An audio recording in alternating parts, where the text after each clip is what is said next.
Ichimoku Kinkoyo, revue de marché spéciale actions et ETF du mardi 25 août, il est 10 heures. Bonjour à toutes et à tous, je suis très content de vous retrouver pour cette nouvelle revue de marché. Donc là, vous êtes en train de voir la page qui affiche mon site, blog, forum, qui est en travaux, hein. Vous voyez qu'il y a une nouvelle configuration graphique et puis bientôt le thème va changer. Donc il y a pas mal de mouvements sur le site actuellement. Donc en attendant, voici les nouveaux visuels, mais comme je le disais précédemment, qui vont bientôt aussi être remis en forme avec un nouveau thème. Ce site vous permet aussi de tenir compte de cet avertissement sur les risques qui vous indique que le trading, l'investissement, que ce soit avec Ishimoku ou avec quoi que ce soit d'autre d'ailleurs en tant qu'outil d'analyse technique sur devises, CFD, actions, futures et warrant, tout ce que vous voulez, comporte un haut niveau de risque. Donc je vous laisse prendre le temps de bien lire cet avertissement sur les risques. En attendant, je vous fais une introduction de ce que nous allons faire. Donc je rappelle que ces revues de marché n'ont pas pour but de partager des signaux de trading ou de donner un quelconque conseil en investissement financier. Je vois à travers l'Ishimoku et les chandeliers japonais ce que me racontent les prix, l'action des prix, et grâce à cette vision au travers de l'Ishimoku et des chandeliers japonais, je fais des analyses des prix me permettant d'établir des plans de trading, soit en swing trading quand il s'agit d'actions ou en investissement de très long terme, ce qui est plus mon dada. Quant au trading du forex ou des indices futurs, je dédie une revue de marché chaque lundi, comme celle que vous avez pu voir hier. Vous pouvez d'ailleurs, si vous n'êtes jamais allé, cliquer ici sur vidéo pour accéder à ma chaîne YouTube et voir toutes mes revues de marché, qu'elles soient consacrées aux actions, aux forex, aux indices, aux crypto-monnaies ou autres. Et aussi, ces revues de marché n'ont pas pour objectif à vous enseigner l'utilisation de l'Ishimoku. Je pars du principe que soit vous savez déjà l'utiliser, soit vous avez de certaines notions de base qui vous permettent de suivre, ou en tout cas, ça peut vous donner envie d'en savoir plus sur l'Ishimoku pour apprendre à faire des plans de trading et à investir en bourse avec Ishimoku. Vous avez le blog dans lequel vous trouverez une multitude de ressources, mes formations bien sûr. Vous pouvez accéder à ma chaîne YouTube avec plus de 250 vidéos maintenant depuis sur quelques années et plus de 10 000 abonnés. Le forum extrêmement actif, un des forums, peut-être le forum Ishimoku le plus actif. Vous y trouverez de nombreuses personnes qui débutent, qui sont intermédiaires ou qui sont confirmées, toujours dans la bonne humeur et avec bienveillance. Vous pouvez poser toutes vos questions, vous pouvez partager vos analyses, qu'elles soient gagnantes ou perdantes. Vous trouverez toujours quelqu'un pour vous répondre et moi-même, bien que dernièrement, je suis beaucoup moins présent parce que au niveau de ma vie privée, je suis en plein déménagement, donc ça prend du temps, je ne peux pas être partout. Et vous trouverez aussi dans le menu ici vertical de nombreux tutos. Enfin bref, je vous laisse explorer ce site sur lequel vous trouverez un maximum de ressources sur l'Ishimoku. Si vous accédez aussi pour la première fois à ces revues de marché, bah déjà bonjour, je vous en remercie, on vous souhaite la bienvenue, tous les anciens et moi-même. Vous avez un panneau de configuration du logiciel GoToWebinar avec lequel je fais ces revues de marché. Excusez-moi. Et dans ce panneau de configuration, vous verrez, il y a un onglet questions. Vous pouvez y écrire vos questions. Je les lis toutes sans exception.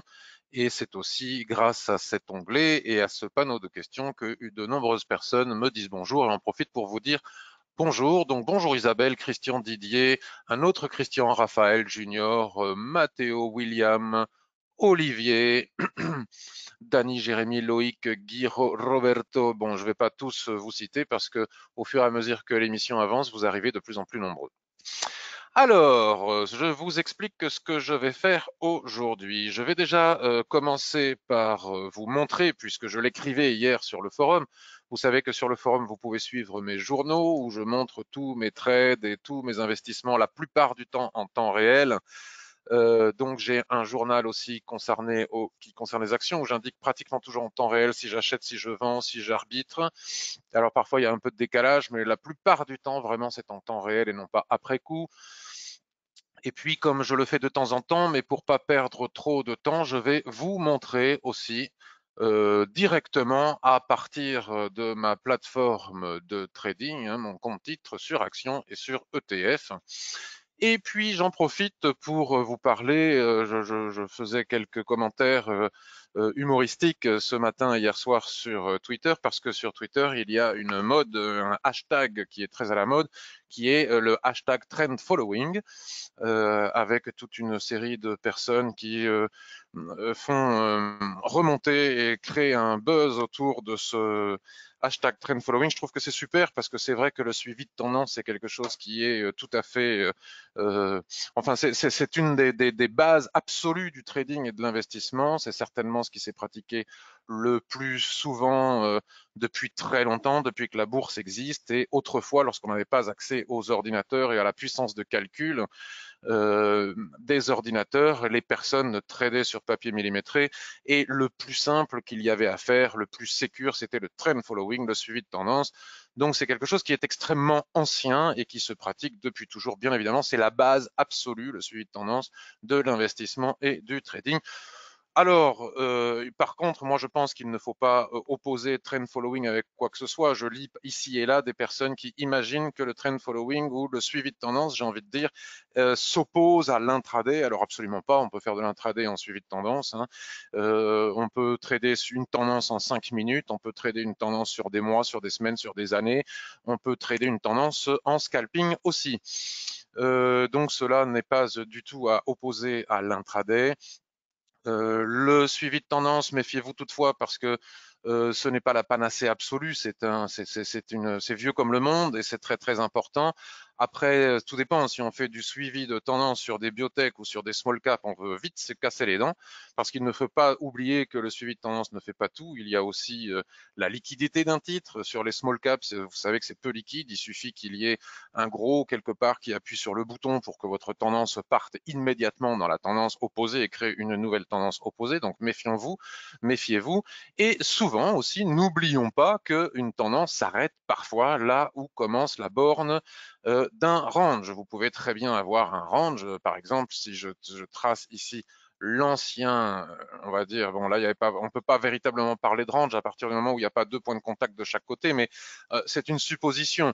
Vous voyez, cette tendance baissière suite au crack, elle s'est arrêtée pile poil là où commence la borne probable d'un range. Là, le range a été cassé, mais nous aurions pu avoir un suivi de tendance et faire un achat sur repli dans le sens de la tendance, mais si on ne tient pas compte de la borne haute d'un range, on peut très vite se casser les dents, puisque souvent à l'intérieur d'un range, nous avons des tendances qui vont d'une borne à l'autre du range. Donc n'oublions pas ça.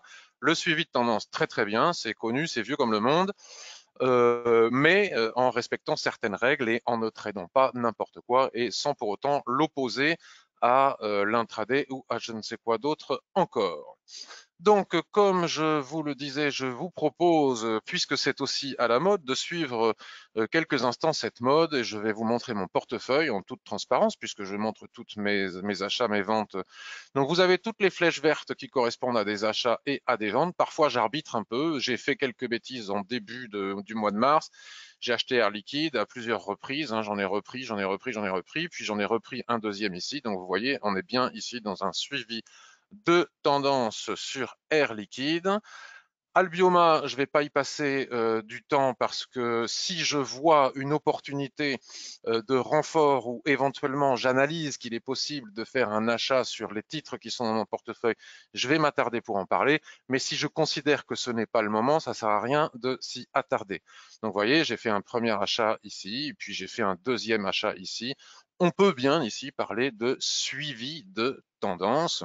Ici et maintenant, je ne considère pas qu'il soit pertinent d'acheter le titre Albioma, puisque si nous allons sur des graphiques d'unités de temps beaucoup plus importantes, alors autant il était éventuellement pertinent d'acheter, bien qu'on soit complètement suracheté, hein, malgré tout, il y a un risque. Le suivi de tendance, c'est très bien, mais il ne doit pas nous empêcher de suivre des règles de base. Par exemple, moi, ici, je prends le risque d'acheter au-dessus de la Tenkan-sen dans le suivi de tendance ici. Néanmoins, on pourrait très bien avoir fait cet achat comme je l'ai fait ici et voir les prix casser la tendance actuelle pour venir retracer sur mon point non, ça, je ne sais pas ce que c'est, sur la Kijun-sen qui se trouve ici pour repartir plus tard. Donc la tendance et le suivi de tendance, oui, mais pas n'importe comment. Donc ici et maintenant, je ne considère pas qu'il soit opportun d'acheter Albioma, puisque justement, je pense qu'il est absolument nécessaire que nous ayons un autre repli significatif pour pouvoir éventuellement soit rentrer dans la tendance, soit continuer avec des renforts, comme je l'ai fait. Certains appellent ça le pyramidage aussi, dans le cadre d'un suivi de tendance.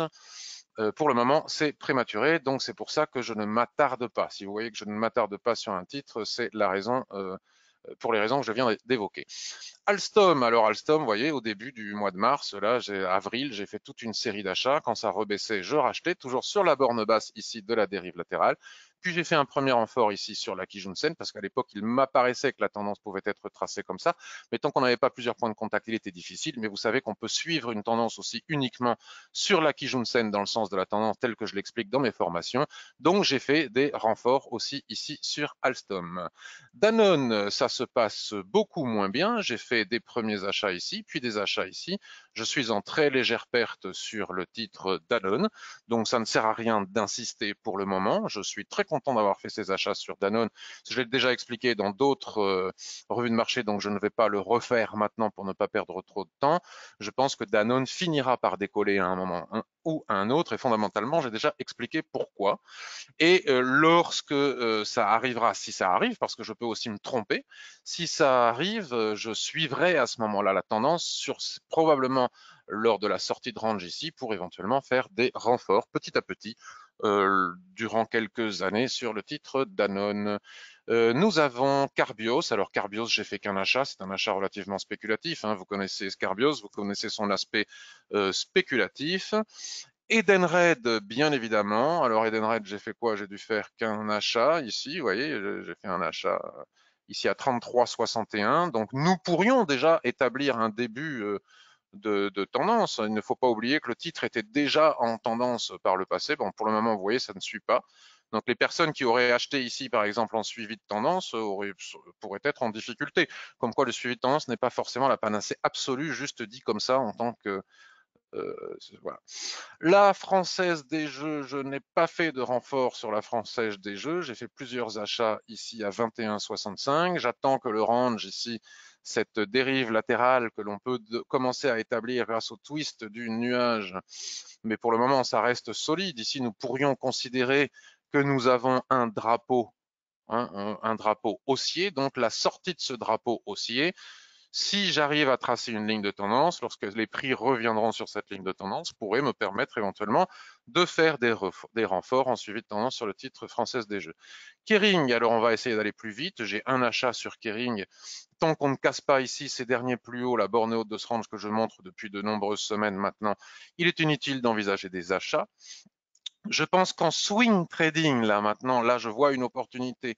Donc j'en parle puisque le nuage de l'Ishimoku a twisté ici.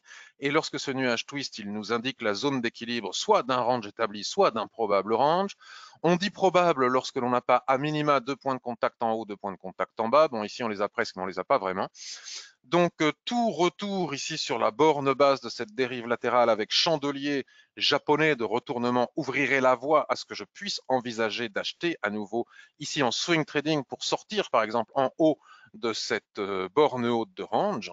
Mais pour le moment, ce n'est pas le cas. On est en plein milieu du gué, donc il n'y a rien à faire.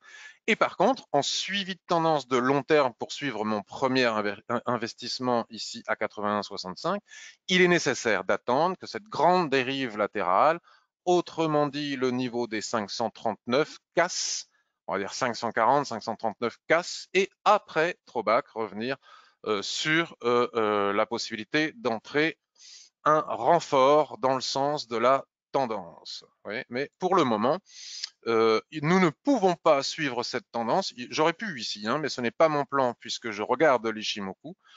Et suivre la tendance en sachant qu'il y a une résistance juste au-dessus ne me permet pas d'être dans un plan de grande pertinence et de grande probabilité de réussite. Alors, je regarderai vos questions après, je vois qu'elles arrivent au fur et à mesure. Nous avons Corian, vous voyez là, nous pouvons voir que le suivi de tendance a des limites.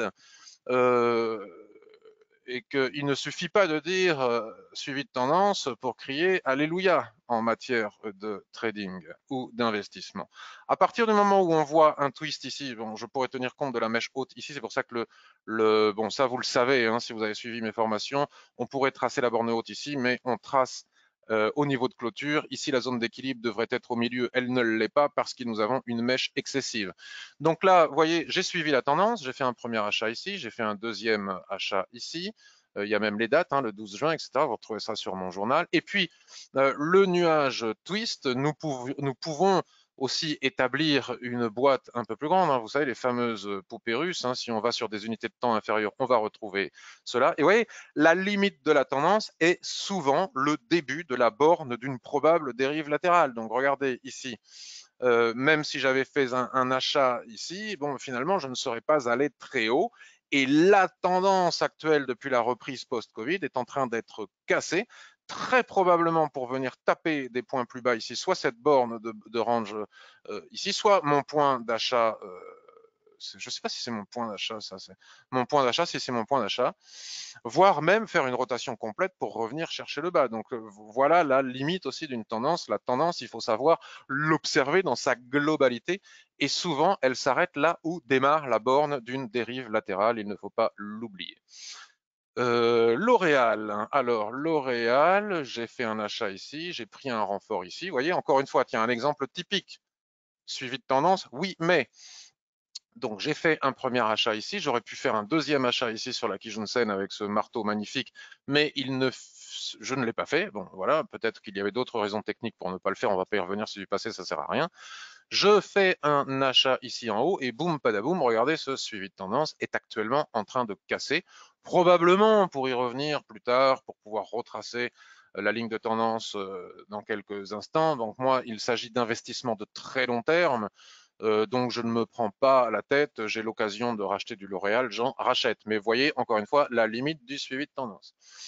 LVMH, bon, je vais aller un petit peu plus vite. Voilà mes achats LVMH, pareil, suivi de tendance, twist du nuage, range, poum, on casse la tendance. On vient faire un point bas ici. Les gens qui n'ont pas Ishimoku pourraient ici faire des ventes, bien que je déconseille de vendre des actions à découvert, contrairement au Forex ou aux indices, où on peut avoir des ventes. Moi, je ne le conseille pas sur le marché action. Dérive latérale, probabilité grâce au twist. Nous savons avant tout le monde et grâce à l'Ishimoku et même sans avoir eu plusieurs points de contact que le point bas se situait probablement ici grâce au twist qui apparaît ici et qui se forme une deuxième fois. Là, maintenant, la ligne d'équilibre, la zone d'équilibre a été franchie. La probabilité pour que les prix reviennent chercher le haut de cette dérive latérale est très importante. Et même s'ils venaient revenir chercher le haut de cette dérive latérale et qu'ils revenaient à l'intérieur de l'ancienne tendance, il faudrait tenir compte des résistances horizontales qui se trouvent sur ces niveaux avant d'éventuellement envisager des achats ou des renforts. Donc là, je l'avais dit, il y avait une possibilité de swing trading. Bon, maintenant c'est passé, on a passé la zone d'équilibre, il n'y a plus rien à faire sur LVH et MH. NEON, alors là, j'ai qu'un achat sur NEON. J'avais pris des bénéfices ici, partiels, parce que j'en avais beaucoup. Et puis finalement, regardez, là, la tendance, elle est juste merveilleuse. Mais bon, on est totalement suracheté. Et à un moment donné, quand j'aurai l'occasion, je rentrerai en renfort sur cette tendance qui devrait, à mon avis, durer quelques années, puisque les énergies renouvelables, on le vend en poupe, notamment aussi, elles vont être boostées par les plans de relance des différents gouvernements à travers la planète. Bon, je me dépêche. Téléperformance, j'ai qu'un achat, puis une prise de bénéfice partielle. Le grand, j'ai acheté il n'y a pas très très longtemps. Donc là, on peut commencer à tracer aussi une tendance, mais attention, il y a des niveaux de résistance. Donc acheter une tendance, par exemple, si les prix revenaient sur la Kijun-sen ici, pourquoi pas, mais à condition qu'il n'y ait pas des résistances horizontales évidentes et flagrantes juste au-dessus qui bloquent les prix, ce qui est d'ailleurs ce que l'on constate ici et maintenant. En swing trading, ici, nous aurions éventuellement une opportunité. Je ne parle pas de fondamentaux, hein. Ici, je suis en train de faire que de l'analyse technique aujourd'hui. D'habitude, je fais les deux.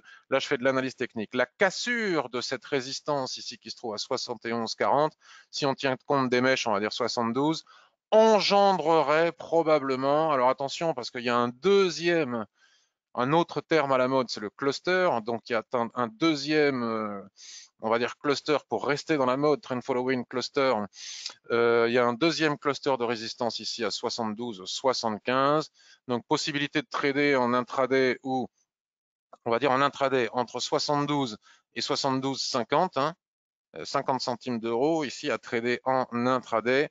Et au-dessus des 72,80, nous aurions la possibilité d'aller rechercher le gap ici à 74,56. Donc voilà un plan de swing trading à suivre pour les jours qui viennent.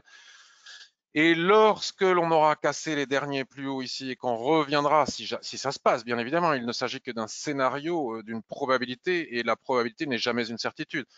Donc, si ce scénario se déroule et qu'on avait un retour sur la tendance après avoir cassé les plus hauts ici, possibilité de prendre des renforts sur le titre Legrand dans le swing, le trend following, le suivi de tendance. Veolia, j'ai acheté il n'y a pas longtemps, je vous ai indiqué pourquoi, j'ai déjà expliqué pourquoi, mais alors là, on est loin d'être dans ne serait-ce qu'un début de tendance. Hein. Nous sommes dans des boîtes à l'intérieur de la boîte de la boîte.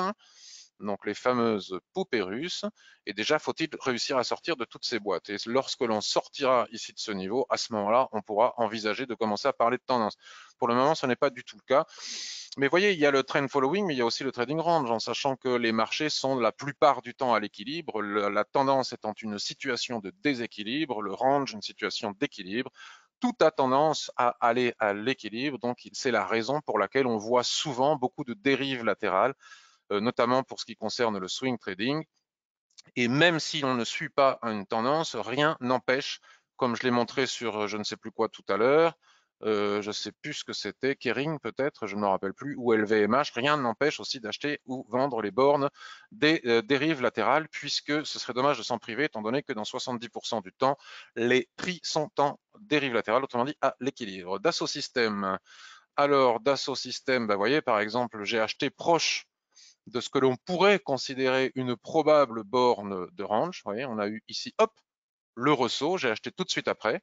Les prix travaillent, comme je l'explique dans ma formation, la zone d'équilibre, la SSB qui est ici au milieu, il la casse. On pourrait envisager, suite à cette cassure, que ça continue à progresser, mais attention, nous avons ici encore une fois un cluster de résistance, puisque nous avons ici, si on bascule sur des unités de temps différentes. Aujourd'hui, vous avez vu, je suis pas très pédagogue, hein, je parle de l'Ishimoku comme si vraiment vous saviez l'utiliser comme moi. Si on bascule sur des unités de temps inférieures, on va voir qu'ici, cette zone d'équilibre, qui est à la fois la zone d'équilibre de cette poupée russe, mais à la fois la zone d'équilibre de la grande poupée russe, sa borne haute fait résistance ici. Au-dessus des 157,50, je pense que nous pourrions envisager, voire 158.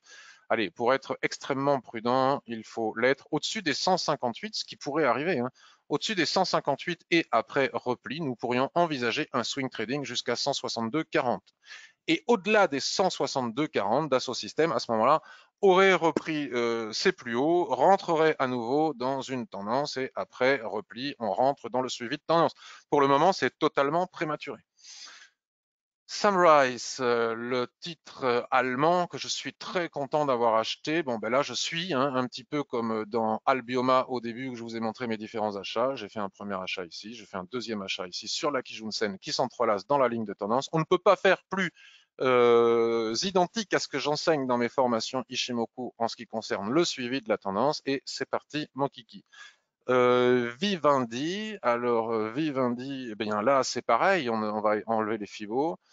Vivendi, on ne peut pas véritablement encore parler de suivi de tendance. Hein. J'ai acheté ici suite à un repli, mais j'ai pas véritablement acheté en suivi de tendance sur la ligne de tendance. J'ai surtout acheté ici la borne basse de la dérive latérale. Oui, j'ai acheté ici tout de suite ici la borne basse de la dérive latérale. Si vous basculez ici sur du H4, vous verrez qu'il y a bien un twist ici au milieu, pif, pif, pile au milieu.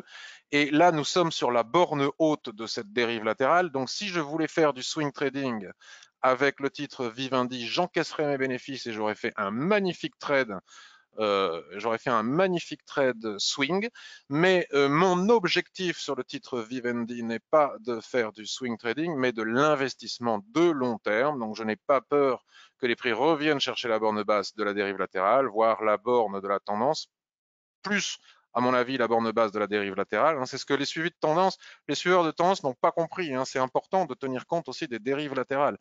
Mais là, ici, maintenant, si le titre casse, il va être confronté immédiatement à tout un cluster, encore une fois, de résistance qui se trouve ici.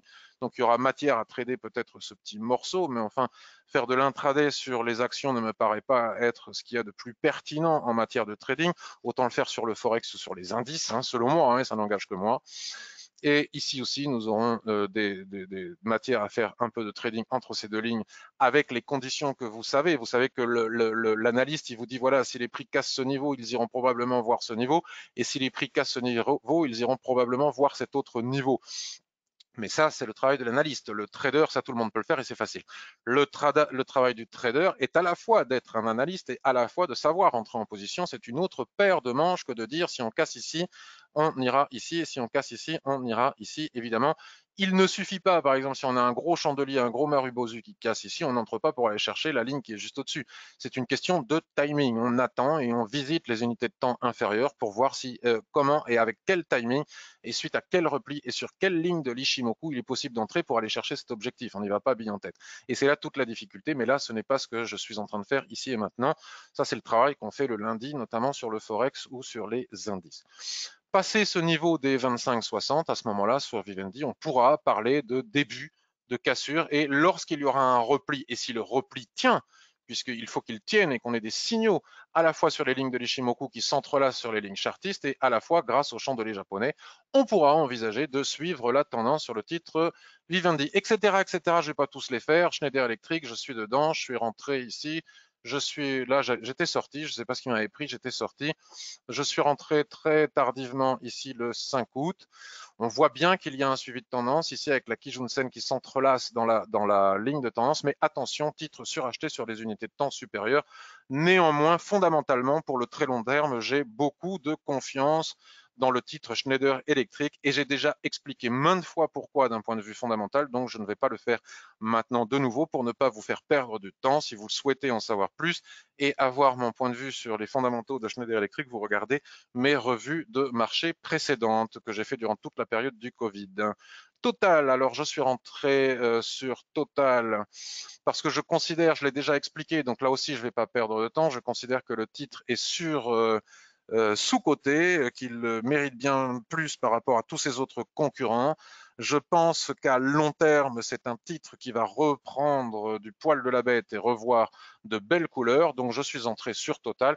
Pour le moment, il n'y a aucune tendance. Il y a une dérive latérale à l'intérieur d'une autre dérive latérale. Si cette dérive latérale, les 28, 98, les 29 cassent par le bas, alors là, je vais commencer à devoir me poser des questions et éventuellement sortir même bien avant mon stop, qui est juste un stop de très large, puisqu'il s'agit d'investissement sur des années, éventuellement sortir pour pouvoir réentrer plus bas, parce que si on casse ici le niveau des 29, attention, nous aurons un autre niveau à 25, puis à nouveau la grande borne de la grande dérive latérale ici au niveau des 21.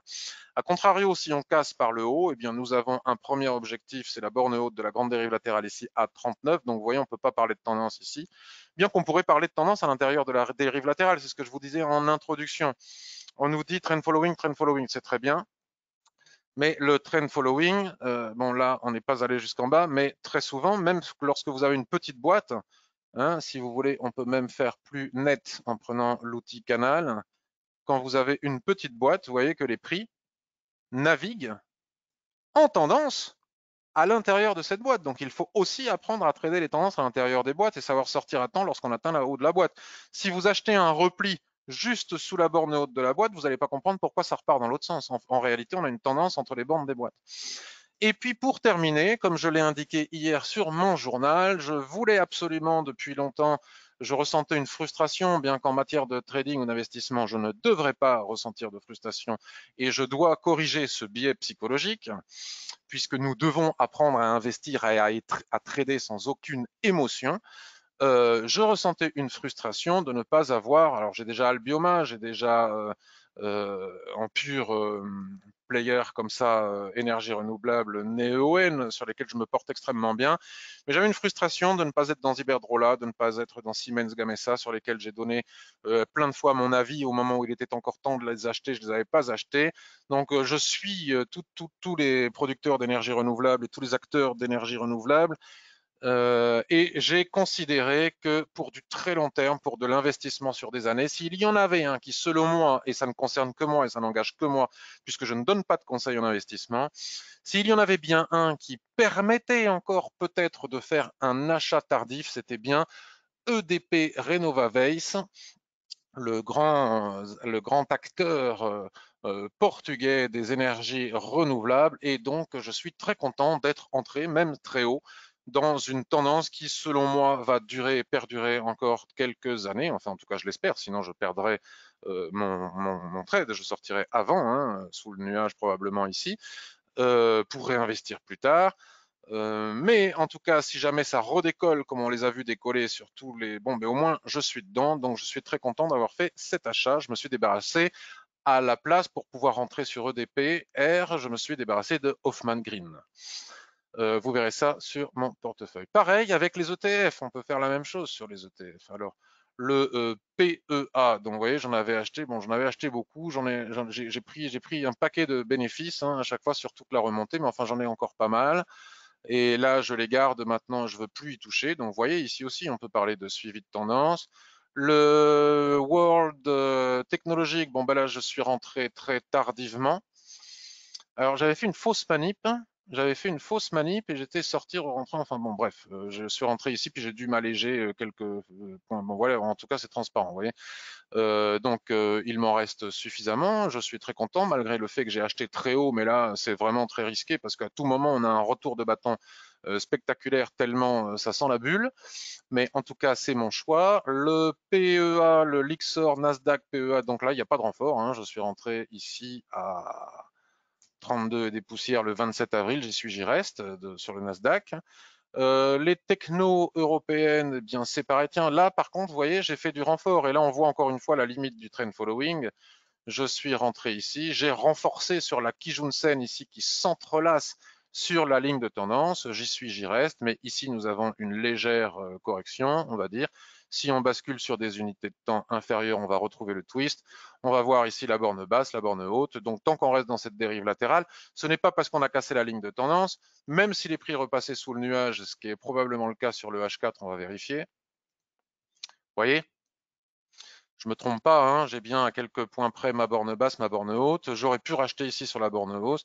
Même si les prix passent sous le nuage en H4, ça ne veut absolument pas dire, comme les fausses informations colportées sur Internet sur ceux qui n'ont pas bien compris les Shimoku, mais qui souhaitent en parler quand même, et ils ont le droit. C'est le propre de l'Internet, hein, on trouve de tout, même de mauvaises informations. Donc la mauvaise information consistant à dire que lorsque Shikuspan ou les prix passent sous le nuage, c'est baissier, ce n'est pas vrai. C'est juste un twist, c'est une dérive latérale. Si la dérive latérale casse par le bas, à ce moment-là, on pourra envisager un début de tendance baissière, de correction de la tendance. Par contre, si les prix recassent par le haut, à ce moment-là, nous reprendrons le sens de la tendance. Donc, c'est ce que je vous expliquais. Par exemple, vous voyez les gens qui ont acheté ici, ils ont suivi la tendance et boum, badaboum. Donc, suivi de tendance très bien, mais attention à ne pas le faire n'importe comment. Donc, pour terminer, il me reste les nouvelles énergies. Donc, j'ai fait un achat ici sur les nouvelles énergies, suivi de tendance. Alors là, la tendance, on peut la modifier, on va dire. Ah, bon, vous voyez, elle est menacée, hein, la suite de tendance. Mais la Kijun-sen, elle continue à suivre la tendance, puis le nuage, elle continue à être parfaitement bien orienté. On la taquine un petit peu de cette ligne de tendance chartiste, mais en tout cas, la Kijun-sen ici est beaucoup plus fiable que notre ligne chartiste. Hein, elle comment dirais-je, elle filtre la ligne chartiste avec beaucoup de talent et on reprend ici les plus hauts à voir quand est-ce qu'il sera possible de revenir dans le sens de la tendance. Le BNP Easy Low Carbone, ben, vous voyez, de suivi de tendance, hein, suivi de tendance, paf, range, hein, pas un peu pareil. Ici, si on bascule sur du H4, on va retrouver notre twist, notre nuage, etc. Pas de panique, hein, c'est pas parce qu'on sort de la tendance que la tendance est remise en question. Il faut d'abord casser la dérive latérale. En général, lorsqu'une tendance dure depuis très longtemps, lorsqu'elle est menacée comme ça et qu'il y a une correction, cela ne veut absolument pas dire que la tendance est en train d'être remise en question. Donc c'est pour ça que parler de trend following très bien, mais maintenant nous avons de nouveaux outils. Donc il y a en général une dérive latérale et ce n'est qu'à l'issue de la sortie des prix dans un sens ou dans l'autre qu'on peut parler soit de suivi de tendance, soit de inversement probable de la tendance. On pourra parler d'inversement probable de la tendance que et uniquement que quand ce range sera cassé par le bas. A contrario, s'il casse par le haut, allez hop, pim, on reprend le sens de la tendance. Et pour terminer, le MSCI World SRI, je vous en ai parlé en détail la semaine dernière. Pareil, on peut ici commencer à parler d'un suivi de tendance. Donc voilà pour mon portefeuille. Donc maintenant, je vais aller voir les questions que vous avez ici et maintenant. Donc là, vous voyez, aujourd'hui, c'est une revue de marché, on va dire plus à titre pédagogique. D'habitude, je recherche des opportunités, je cherche, je bidouille un petit peu dans tous les sens pour voir avec vous qu'est-ce qu'il est possible d'analyser pour éventuellement trouver des plans de trading en swing ou en investissement. Aujourd'hui, j'avais envie de vous parler un petit peu du suivi de tendance en prenant exemple sur mon propre portefeuille. J'espère que cela vous a intéressé. Je regarde maintenant, et vous a été utile surtout. Je regarde maintenant vos questions. Et tes stop loss, tu n'en parles pas, Christophe. Bien sûr que si. Ils sont tous indiqués sur le graphique. Regarde, les uns après les autres. Ils sont tous. Et là, il s'agit d'investissement, Christophe, sur du long terme. Tu sais qu'en action, je fais de l'investissement de long terme. Rarement, ça, c'est mon portefeuille d'investissement sur de long terme. Après, j'ai un autre portefeuille sur lequel je fais du trading swing et intraday sur le forex, les indices. Et aussi du swing trading sur action. Et lorsque tu vas sur le forum, donc, tu vas sur le forum ici. À chaque fois que j'entre en position, j'indique mon point d'entrée, mon niveau de stop loss et mon niveau de take profit. Donc, je parle systématiquement toujours de mes stop loss. Alors ici, tu as raison, peut-être que je ne parle pas beaucoup de mes stop loss, enfin je les ai évoqués tout à l'heure, mais je veux bien en reparler quelques instants. Je fais de l'investissement sur du long terme. J'envisage de rester en position pendant quelques années, même si parfois j'arbitre et je décide de sortir et de ne pas garder un titre quelques années. Donc, j'ai placé des stops, on va dire, catastrophes. C'est-à-dire qu'en cas de catastrophe, bon, de toute manière, en cas de catastrophe, je vais vous dire sur le marché des actions ou ailleurs, nous allons être confrontés à un problème de liquidité. Donc, l'utilité du stop n'est que relative parce que le stop n'est pas garanti, sauf si vous tradez sur des CFD avec stop garanti. Et encore, je demande à voir en cas de catastrophe, dans quelles conditions ça va être exécuté. Et ce que diront les brokers s'ils n'exécutent pas les stops garantis en cas de catastrophe.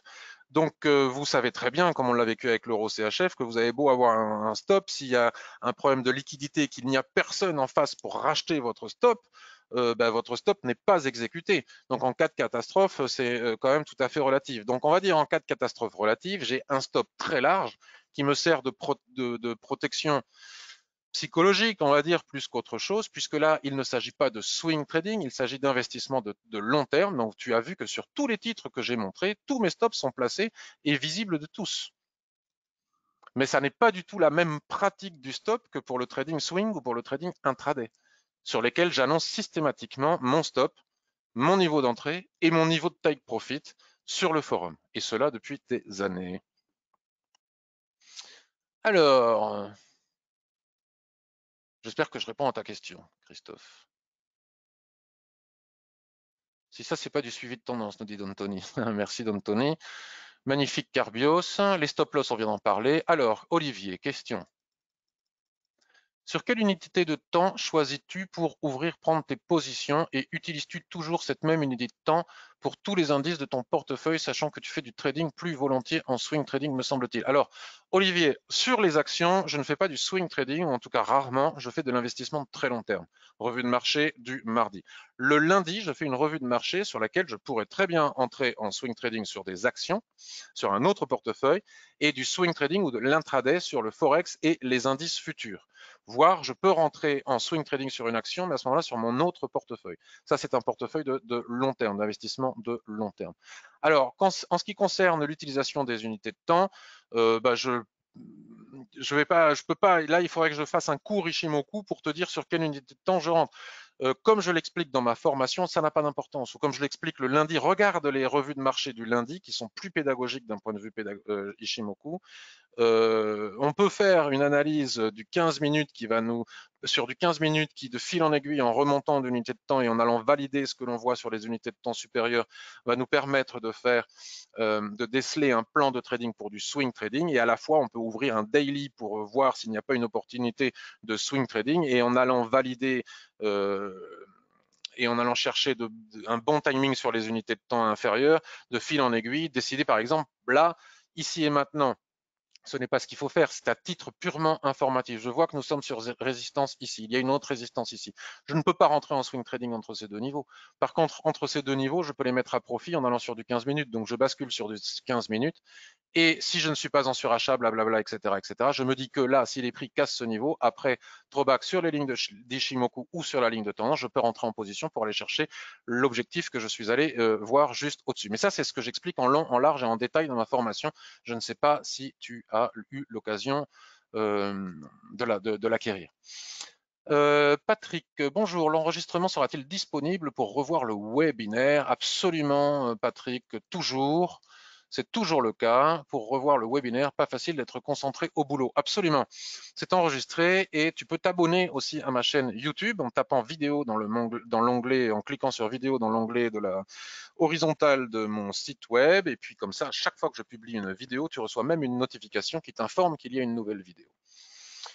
Didier, tu aimes le luxe, Kering, L'Oréal, LVMH. Tu sais tout sur moi, Didier. Je vais d'ailleurs tout de suite après aller m'acheter mon petit sac Vuitton. Bonjour Daniel. Quelques problèmes de son, me dit Raphaël. Ah mince, je suis désolé, j'espère que c'est pas pour tout le monde le cas. Petite analyse sur CleanTech à long terme, merci. Alors une CleanTech, je ne sais pas, qu'est-ce que tu as comme CleanTech? BioUV par exemple, mais après je vais aller répondre aux questions qui m'ont été posées par mail. Question, Olivier, comment fais-tu sur les graphiques lorsque des rectangles de couleurs sont tracés pour réactiver les poignées d'un rectangle? Alors, je ne vais pas t'apprendre, Olivier, non plus, lors de ces webinaires, à utiliser Pro Realtime. Olivier, tu dois aller sur la chaîne YouTube de Pro Realtime et tu verras qu'ils ont plein de tutos qui apprennent absolument toutes les utilisations de leurs outils de dessin.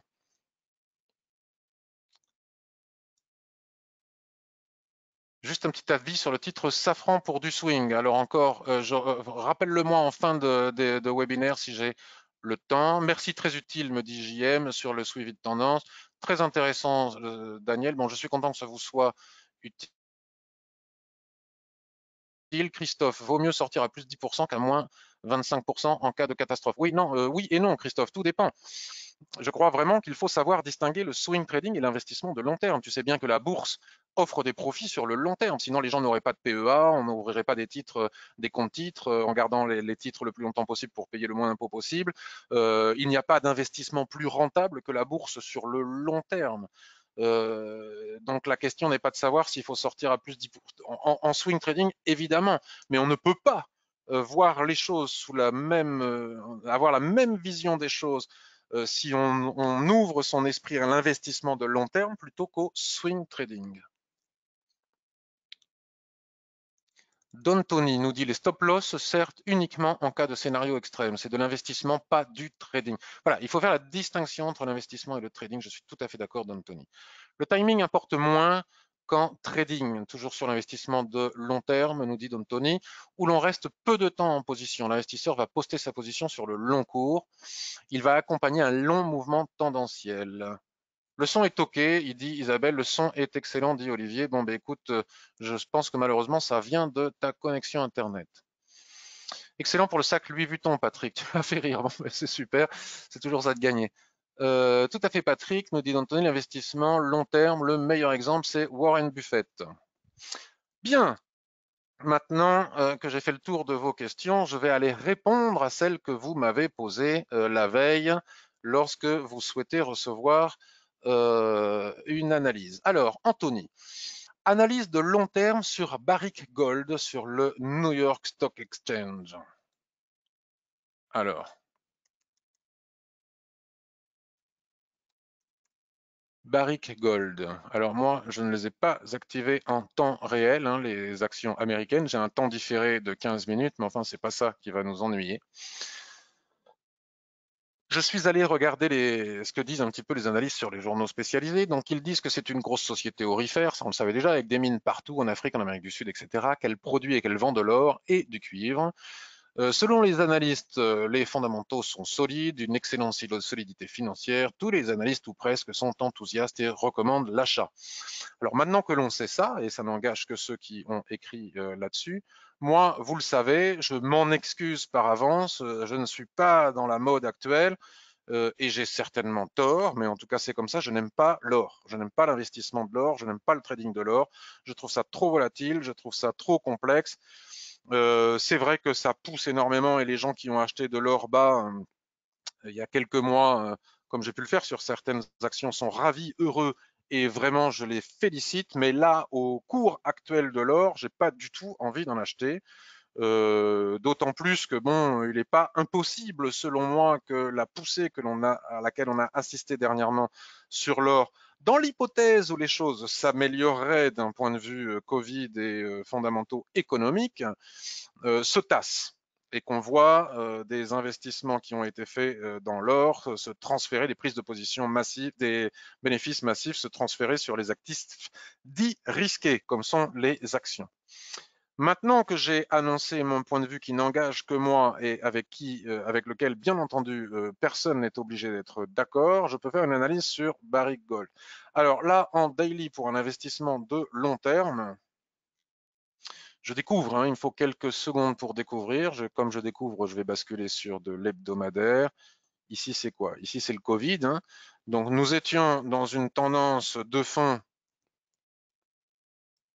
baissière, hein, très baissière, très baissière depuis longtemps. Puis finalement, dans une période de grande dérive latérale, hop, comme ça, une période de grande dérive latérale, qui menaçait d'être cassée par le haut avant le Covid et qui finalement, avec le Covid, a pris sa tôle, comme l'or à un moment donné, hein, où les gens étaient obligés de vendre de l'or pour se couvrir sur les actions. C'est la raison pour laquelle l'or baissait lors de la crise, que certains ne comprenaient pas, parce qu'en général, quand il y a une crise, l'or monte, puisque c'est une valeur refuge. Mais comme on vendait de l'or massivement pour pouvoir se couvrir sur le marché action, forcément, ça baissait aussi. Et là, depuis, non seulement tout a été repris, mais ça a été cassé comme l'or, on a cassé. Les prix sont venus s'appuyer sur l'ancienne borne haute de cette grande dérive latérale et sont partis dans une tendance haussière. Néanmoins, on peut observer ici et maintenant des chandeliers de retournement, doji, avalement en cours, sur un graphique hebdomadaire dans une configuration totalement surachetée. C'est-à-dire que l'écart entre la Tenkan-sen et la Kijun-sen est trop important et englobe le nuage. D'ailleurs, c'est exactement ce que nous disent aussi les stochastiques. Donc, si on n'est pas investi sur Barrick Gold, je pense que ce n'est peut-être pas le moment d'y aller, puisque nous sommes en train d'observer ces chandeliers de retournement dans une configuration totalement surachetée et qu'il est probable qu'il y ait des prises de bénéfices sur l'or pour revenir sur le marché action, mais ça n'engage que moi. Une fois que l'on a dit ça, on peut toujours aller jeter un œil sur le graphique mensuel pour voir que sur le mensuel, nous sommes aussi le 25 août, à l'approche de la fin du mois, nous avons un magnifique porteur d'eau, un magnifique doji en, en préparation. Il ne reste plus. Et tout cela sur un niveau de résistance hyper important.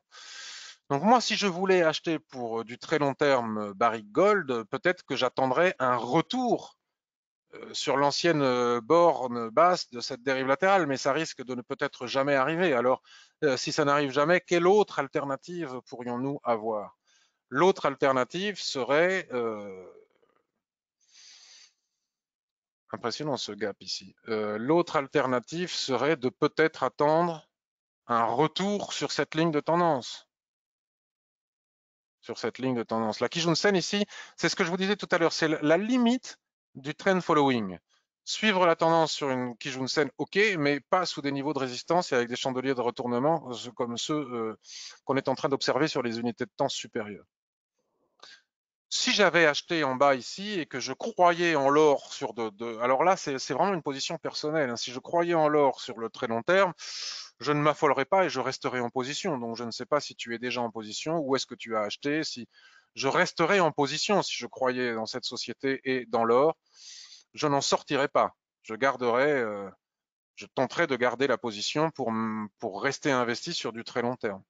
Mais si je suis pas dedans et que j'ai envie d'en acheter, je trouve que c'est pas le bon moment. Perso, j'attendrai soit un repli très important ici sur l'ancienne borne basse haute du range que j'ai tracé tout à l'heure, soit à minima sur cette ligne de tendance, voir si il y a des chandeliers de retournement. D'ailleurs, on aura un cluster ici de support qui correspondra à la borne basse du gap au même niveau que la ligne de tendance. Donc ici, ça pourrait être intéressant avec des chandeliers de retournement pour du long terme, hein, tu m'as dit. Voir autre possibilité aussi qui est peut-être tout à fait intéressante, c'est d'attendre que les derniers plus hauts cassent ici, les 31,30, et à ce moment-là, si c'est pas suracheté, après repli ou sur cassure proche de la Tenkan-sen, acheter la cassure ici. Voilà ce que je ferais si je voulais rentrer dans Barrick Gold.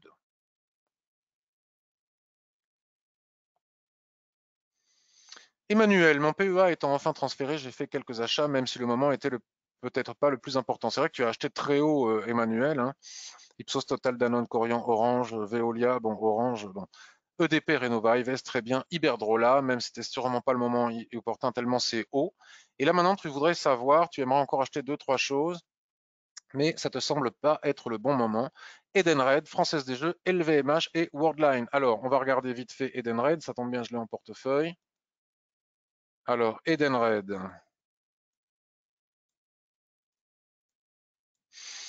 Alors, Edenred, c'est un titre qui, d'un point de vue fondamental, est quand même très sujet, enfin soumis au Covid. C'est-à-dire que si les entreprises reprennent les titres restaurants, etc., les tickets dans tous les sens, Internet vont repartir. Je vois pas pourquoi ça s'arrêterait. Même si on nous parle de télétravail, il y a une limite à cela. Et je pense que les gens vont avoir très envie d'aller au restaurant, etc. Bon, pour le moment, c'est un petit peu délicat. Moi, je pense que je crois qu'Edenred va redécoller. On n'a pas repris toute la baisse suite au Covid. Néanmoins, on a redépassé le niveau des 50% et ça m'apparaît comme étant très important. Baisse du Covid, on peut tracer notre rectangle comme ça, hein, la baisse du Covid. Et donc, nous avons ici la fameuse zone d'équilibre. On a cassé la zone d'équilibre.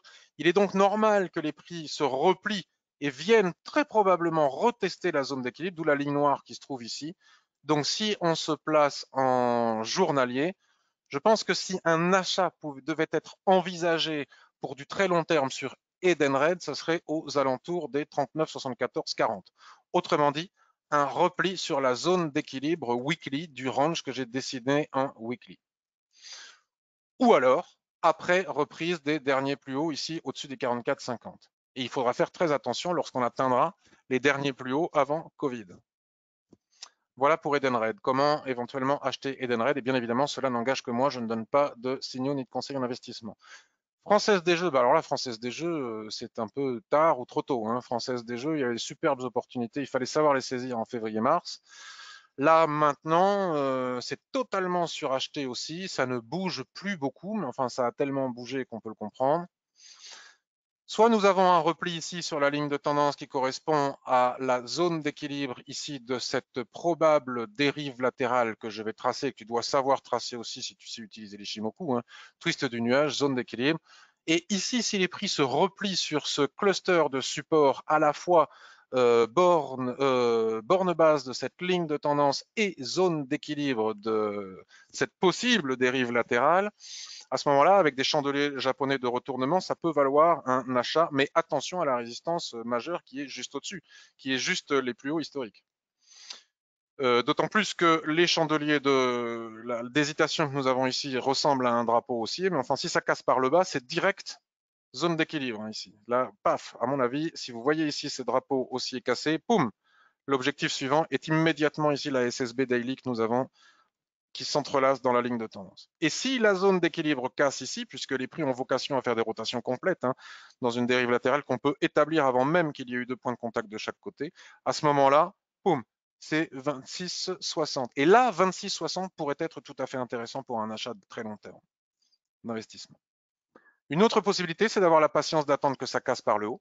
Si ça casse par le haut, forcément, il s'agit d'un signal d'achat. On n'est pas obligé de le suivre, hein, lorsque c'est suracheté. Et soit rentrer sur cassure si les prix sont proches de la Tenkan-sen et la Kijun-sen remonte. Il ne faut pas qu'il y ait un écart important. Tout ça, vous le savez si vous savez utiliser l'Ichimoku. Soit vous attendez que ça casse, repli, et à ce moment-là, on y va. Voilà pour alors LVMH.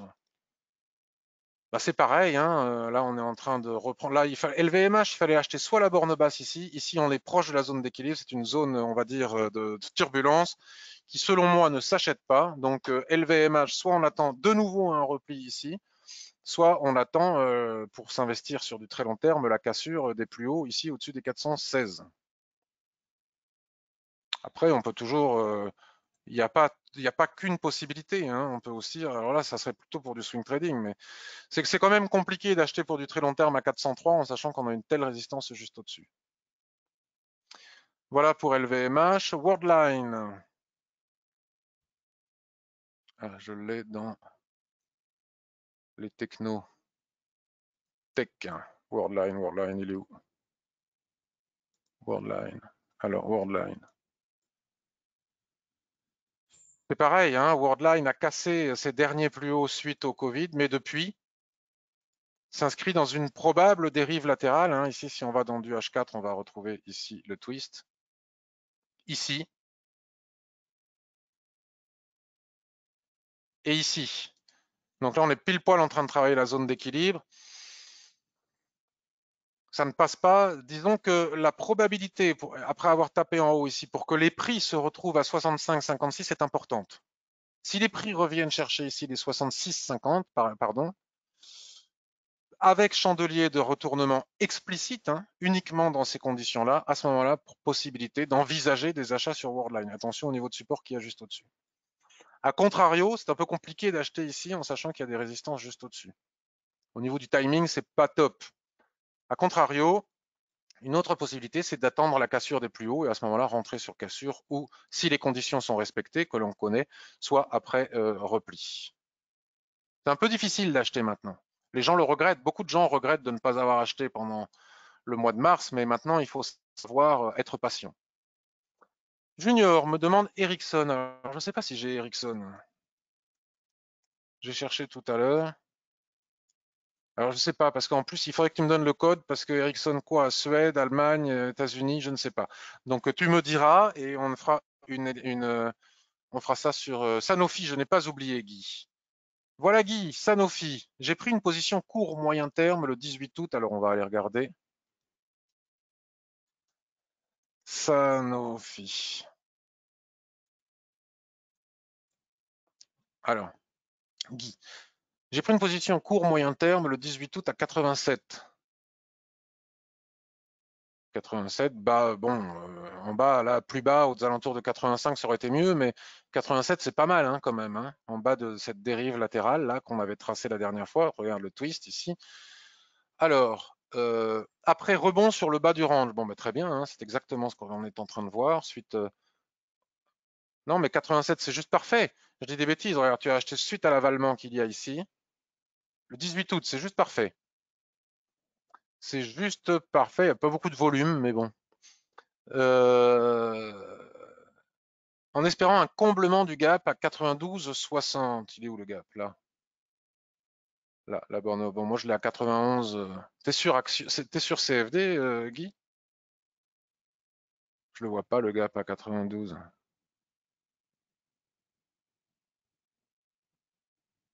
Je le vois à 91, mais on va pas chipoter pour 1 euro. Alors avant le gap, tu vois d'ailleurs si on trace, si on garde le tracé de cette énorme dérive latérale que j'avais tracée par le passé, il faut toujours garder nos tracés. Avant le gap, observe ici ce rectangle que l'on avait tracé par le passé, il passe pile poil par la zone d'équilibre. Donc la borne basse du gap, elle est bien sur ce niveau de zone d'équilibre de cette dérive latérale intermédiaire.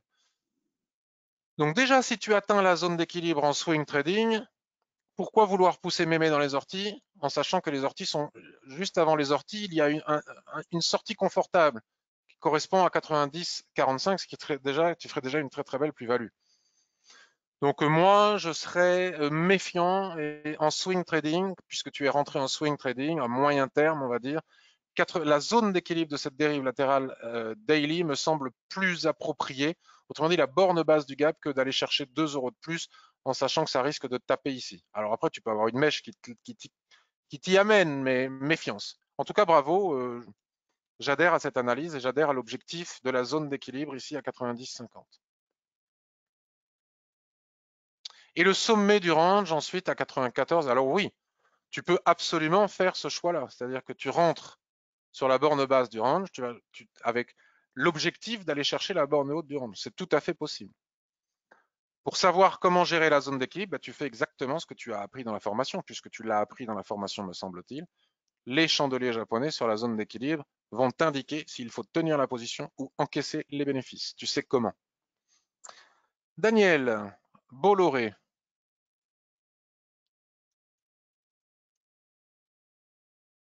Alors, Bolloré. Là, on est en daily. Alors, qu'est-ce que j'ai lu sur Bolloré? Alors, selon les analystes, Bolloré, compte semestriel de bonne facture, son point fort, ce sont ses parts dans Vivendi. Mais alors là, c'est moi qui fais un aparté, donc du coup, pourquoi ne pas acheter Vivendi? Parce que le reste de l'activité, transport, etc., n'a pas l'air très flamboyante. Cela dit, selon les analystes, c'est un titre qui est très décoté et qui a son intérêt pour le long terme.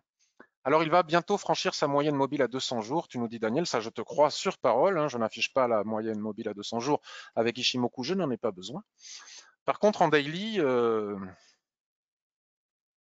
alors, soit la question, le truc, c'est que tu es dedans ou tu n'es pas dedans. Ça, je ne sais pas, tu ne me l'as pas dit.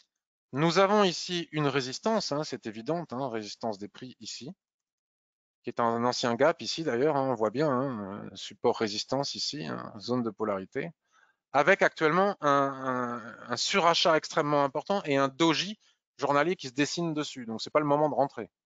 Si on entre, c'est au-dessus, il faut que ça casse ce niveau. Si on entre, c'est au-dessus. Si tu es dedans, je ne sais pas quelle est ton intention. Si tu es dedans et que tu veux le garder pour du très long terme, il n'y a pas de raison d'en sortir, là, a priori. On bascule sur de l'hebdomadaire. Ici, on a décembre. Ah oui, alors lui, il s'est fait éclater avant le Covid. Comme ça, au moins, les choses sont claires. Et puis, si on tient compte de la mèche, on a la zone d'équilibre. Donc, on est en train de travailler deux niveaux extrêmement importants dans cette frange-là. Pour pouvoir éventuellement entrer sur Bolloré,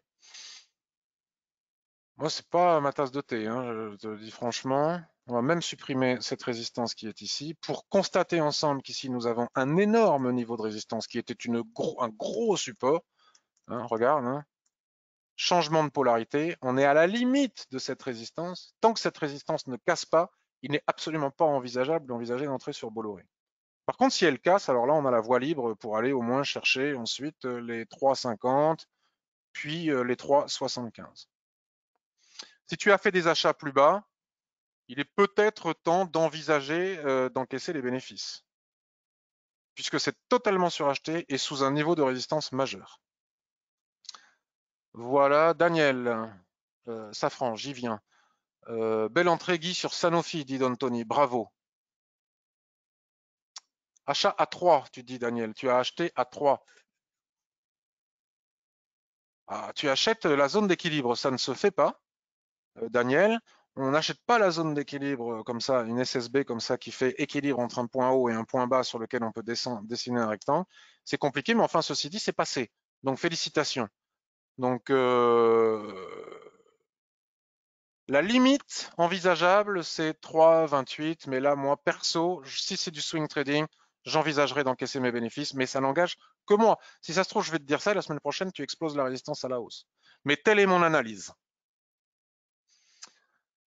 Euh, Daniel, un autre Daniel, Safran pour du swing qui semble bloqué entre deux niveaux FIBO, 38,2 et 50%, pas encore en position. Alors Daniel, pour du swing, hein, pas pour de l'investissement de long terme, parce que Safran, l'aéronautique, même si eux, c'est différent, ils font des moteurs. Safran, moi je regarde même pas. Alors Safran, ben regarde, la réponse à la question, je vais faire de l'humour hein, avec un truc qui me fait bien rire qu'on a vu sur les réseaux sociaux dernièrement. La réponse à la question, elle est vite répondue en observant l'Ishimoku. Tout est dans l'Ishimoku. Safran qui se portait très très bien, hein, qui était un merveilleuse. Donc là, ici, 10 février, boum, Covid. Donc là, reprise de 50%, puisque la SSB ici, c'est pile poil le niveau de 50%. Donc tu ne peux strictement rien faire sur ce niveau. D'ailleurs, regarde, les mèches, ça passe pas. Il y a des tentatives, mais ça ne passe pas. Il est absolument pas possible d'envisager un achat sur ce niveau. Il faut que ce niveau, au moins en hebdomadaire, puisqu'on observe ici qu'en hebdomadaire, on a des mèches, mais ça ne passe pas, il faut que ce niveau, au moins en hebdomadaire, casse en clôture, ce qui pour le moment n'est pas le cas. Aujourd'hui, on est mercredi. Est-ce qu'ils vont encore tenter de casser? Les volumes sont extrêmement bas. C'est déjà extrêmement suracheté. Moi, personnellement, je m'y risquerais pas. Je serais vendeur à découvert, j'envisagerais. Ensuite, si ça casse, il y a la borne de ce gap ici, juste au-dessus. Donc, tu vois, c'est délicat quand même. Ensuite, nous avons une demande, alors j'ai oublié le prénom de la... Alors c'est Daniel aussi qui nous demande de Xilam Animation. Alors Xilam, j'aime beaucoup Xilam. Peppa Pig, je crois, et bien d'autres. Xilam, alors là par contre c'est déjà trop tard. On en avait parlé, hein, puisqu'on avait déjà tracé des rectangles. Alors si tu es dedans, il n'y a pas de raison d'en sortir. Aucune raison d'en sortir, au moins jusqu'à ce qu'on aille taper ici le haut de la dérive latérale. Selon moi. Alors, on a bien un niveau de résistance ici sur lequel on va arriver. On le voit, hein, résistance devenue support, redevenue résistance. Ça n'a pas l'air d'être une résistance majeure. La résistance majeure semble être ici au niveau des 50-60. Mais enfin bon, encore une fois, si on peut encaisser des bénéfices ici, ce serait ballot que ça s'arrête ici alors qu'on est presque arrivé à l'objectif. Si tu as acheté en bas ici et que tu vises juste le haut du range, il n'y a pas de raison d'en sortir, sauf si tu veux encaisser les bénéfices maintenant, ce que j'envisage comme étant tout à fait pertinent, enfin ce que je pense être tout à fait pertinent. Maintenant, si c'est pour acheter maintenant, ben non, on va pas acheter maintenant sous les niveaux de résistance ici et ici. Il faut, là, on pourra trader à court terme entre 48, 50 et 50, on va dire, les 50 centimes qu'il y a entre ces deux niveaux de résistance. Mais on voit bien que pour envisager des achats de long terme maintenant, ou swing trading, ou de très long terme, il faut casser cette dérive latérale. Puisque rien n'indique qu'en arrivant sur ce niveau de dérive latérale, on ne revienne pas tester certains niveaux, comme par exemple ici le niveau de 62% qui doit se trouver à peu près ici. Rien qu'avec les prix, je peux voir que le niveau de 62% est à peu près ici. Puis le niveau de 50%, le 76, pardon, excusez-moi, 76%, puis 62%, puis 50% ici. Rien n'indique que ce ne soit pas possible, voire même redescendre. Donc il faut attendre la cassure ici des 51, voire la mèche qui est juste au-dessus, hein, des 51 en clôture, pour pouvoir envisager de rentrer dans Xilam pour un suivi de tendance de long terme. Daniel, tu as acheté Xilam à 40. Alors, où est le niveau des 40? On va le chercher. C'est beau. 40. Donc là, tu as acheté au-dessus de la zone d'équilibre. Donc déjà, c'est mieux. Au-dessus de la zone d'équilibre. C'est très, très beau. Soit tu veux le garder de nombreuses années, il n'y a pas de raison d'en sortir, hein, et tu verras bien ce que te disent ici les chandeliers japonais, hein, de retournement ou pas. Tu peux accepter un retracement avant que ça casse. Hein. Ça, c'est toi qui le décides. Soit tu as décidé d'investir dans Xilam pendant des années, soit tu veux faire des bénéfices. Comme disait tout à l'heure Christophe, vaut mieux 10% que moins 25%. Là, on est tout à fait dans ce type de configuration. Soit la probabilité d'aller chercher les 50 est importante, mais enfin, si on tient compte ici du niveau de résistance intermédiaire, ce serait ballot de se manger un retracement ici et qu'on n'aille pas chercher le haut. Après, on peut tout à fait aller chercher le haut. On commence à arriver sur des zones comme l'indiquent les mèches ici, avec augmentation de volume, on commence à arriver sur des zones où il est possible de commencer à envisager de prendre des bénéfices si on est en swing trading. Et si on est en investissement, on peut tenir la position. Mesdames et messieurs, j'espère que cette revue de marché action un peu différente de celle que j'ai l'habitude de faire habituellement vous a plu, vous a intéressé, vous a été utile. En tout cas, moi, j'ai passé un très bon moment en votre compagnie. Et je vous remercie de votre présence, de votre fidélité. Si jamais vous avez l'occasion d'aller mettre un pouce bleu sur YouTube et d'écrire des commentaires, c'est vachement sympa parce que non pas pour faire mon YouTuber, mettez des pouces bleus les amis, non, mais parce que c'est comme ça contribue. Plus il y a de pouces bleus et de commentaires, d'abord ça me fait plaisir, il faut dire les choses telles qu'elles sont, et plus ça contribue au bon référencement de mes vidéos sur le moteur de recherche YouTube.